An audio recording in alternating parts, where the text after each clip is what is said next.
IPL ஹிஸ்டரியிலே ஒரு அணிக்காக பல வருஷம் வேர்வை சிந்தி ஆடின ஒரு பிளேயரை அதே அணியால கருணையே இல்லாம வெளியேற்றப்பட்ட ஒரு டாப் 3 பிளேயர்ஸை பத்தி இந்த வீடியோ நம்ம பார்க்கலாம்.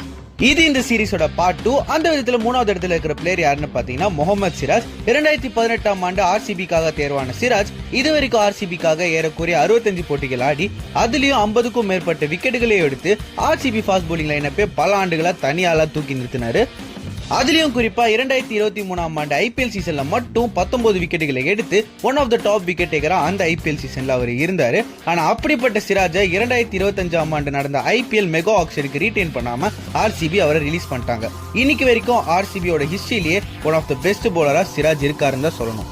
2வது இடத்துல இருக்கிற பிளேயர் யாருன்னு பாத்தீங்கன்னா ஆண்ட்ரே ரசல். 2012ஆம் ஆண்டு கேகேஆருக்காக ஆட தேர்வான ரசல் இன்னைக்கு வரைக்கும் கேகேஆருக்காக 133 போட்டிகளுக்கும் மேல ஆடி 2590 ரன்கள் அடிச்சது மட்டும் இல்லாம 123 விக்கெட்டுகளையும் அவங்களுக்காக எடுத்திருக்காரு. 2019 ஐபிஎல் சீசன்ல ரசலை பார்த்து பயப்பட ஆளே இல்லைன்னு தான் சொல்லலாம். 2014 2024 ஆகிய 2 வருஷத்துலயும் கேகேஆர் கப் அடிக்க அவரோட பங்களிப்பு அதிகமாவே இருந்துச்சு. அப்படி பல ஆண்டுகளா கேகேஆருக்கு ஒரு தூணா இருந்த ரசல கடந்த சில வருஷமா அவரோட புவரான ஃபார்ம் காரணமாக கேகேஆர் 2026ஆம் ஆண்டு நடக்க போற ஐபிஎல் ஆக்ஷனுக்கு அவரை ரிலீஸ் பண்ணிட்டாங்க.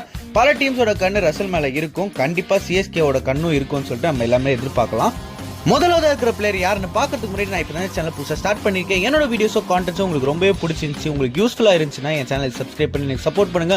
உங்களோட சப்போர்ட் எனக்கு ரொம்ப யூஸ்ஃபுல்லாகவும் ஒரு மோட்டிவேஷனாகவும் இருக்கும். இப்போ அந்த நம்பர் 1 பிளேயர் யாருன்னு பார்க்கலாம். அண்ட் முதலாவதா இருக்கிற பிளேயர் வேற யாருமே இல்ல, சிஎஸ்கே ஃபேன்ஸால செல்லமா சின்ன தலைன்னு அழைக்கப்படுற சுரேஷ் ரெய்னா தான். 2008ஆம் ஆண்டு சிஎஸ்கேக்காக ஆட தேர்வான ரெய்னா சிஎஸ்கேக்காக இதுவரைக்கும் 204 போட்டிகள் ஆடி அதுல 5522 ரன்களையும் அடிச்சு மிஸ்டர் ஐபிஎல்ன்ற பட்டத்தையும் வென்றிருக்காரு.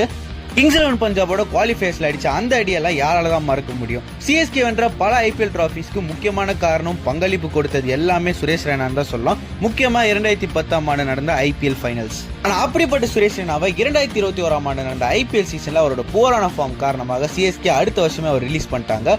இந்த ஒரு ரிலீஸ்க்கு சிஎஸ்கே ஃபேன் சைட்ல இருந்து பயங்கரமான எதிர்ப்பு வந்துச்சுன்னே சொல்லலாம். அதுக்கான காரணம் சுரேஷ் ரெய்னா சிஎஸ்கேல ஒரு பிளேயர் மட்டும் இல்ல, அவரு ஒரு எமோஷன். அப்படிப்பட்ட சுரேஷ் ரெய்னாக்கு நான் சொல்ல விருப்பப்பட ஒரே ஒரு விஷயம், thank you for everything Suresh Raina. So இதோட இந்த வீடியோ நம்ம முடிச்சுக்கலாம். இந்த வீடியோக்கான பார்ட் 3 வேணும்னு நினைச்சீங்கன்னா கமெண்ட்ல போய் பார்ட் 3 டைப் பண்ணுங்க. இதுக்கு முன்னாடி போட்ட வீடியோஸ் எல்லாமே பார்க்கணும்னு நினைச்சீங்கன்னா சேனல்ல போய் ஷார்ட்ஸ் ஃபீட்ல போய் பாத்தீங்கன்னா உங்களுக்கு எல்லா வீடியோமே வரும். சோ அது எல்லாத்தையுமே பார்த்து என்ஜாய் பண்ணுங்க. மறக்காம சேனலுக்கு சப்ஸ்கிரைப் பண்ணிடுங்க.